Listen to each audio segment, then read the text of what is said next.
When it comes to taking a calculated risk, we should ask ourselves 3 questions. Here's the first one.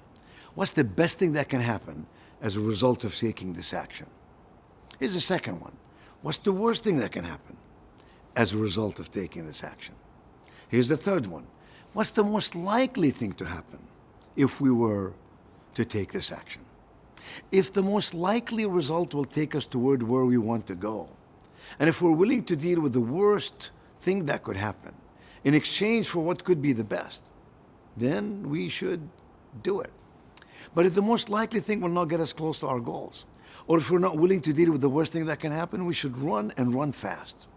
Remember this, my friend, how we change is how we succeed. And how we take risks can influence and impact the value of transformative change in our life. Dr. Julie Freischlag has her own set of 3 questions, and they have helped her blaze an extraordinary path of excellence. You see, she's a trailblazer in the medical field. She has served as the first female surgeon-in-chief at the Johns Hopkins Hospital. She's now the first female CEO of the Wake Forest Baptist Medical Center and the dean of the Wake Forest University School of Medicine. During her recent visit with me at Hyper University, she and I talked about what she has achieved. We also talked about obstacles that she has faced. That's when she brought up her 3 questions. The 3 questions are what she asks herself whether she'll accept a job or whether she needs to move on to another opportunity. Here's our conversation. Why did you leave Johns Hopkins? Well, I'd been there 11 years, and we did big strategic planning at 10 years with a new dean. And I did put my name in for being dean there, but they chose someone else, and that was fine, and he wanted me to stay doing surgery. But during that presentation to the new dean, my 11 departments or divisions presented their work and their plan, and they all knew how to do it. So I thought, what am I learning here? Because I choose jobs, so what am I learning? What impact do I have? And who's my boss? And I really miss Dr. Miller. He was my person.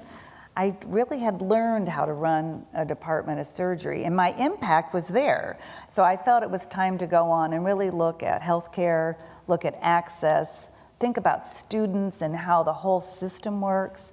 And it was time to do something else. And I think I knew I had at least 1, maybe 2 more tricks in my bag, and they were good. They all knew how to do this, and I missed them terribly. But now about 8 of them have gone off to run departments of surgery, so that's been great. And they've gone on to do the right thing. So for me, it was all about a new experience. Yes. Dr. Freischlag left the Johns Hopkins Hospital to become the dean of the UC Davis School of Medicine in California. 3 years later, she accepted a job at Wake Forest University. With each move, she challenged herself with the help of her 3 questions.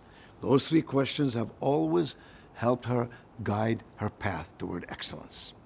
So we all need to challenge ourselves, and we all need to believe in ourselves and not be afraid to take a risk.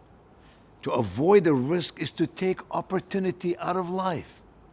Yet we must inventory our passions, our dreams, and we must envision where we want to go and who we want to be. Then we'll understand the future is ours to create. But the future does not make itself by itself. The future is dependent on us, our aspirations, our goals, our fears, our needs.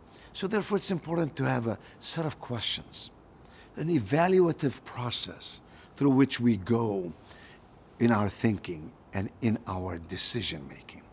The future is ours to create when we are prepared and when we are inspired to do good, to be good, and to be more than the yesterdays of our lives.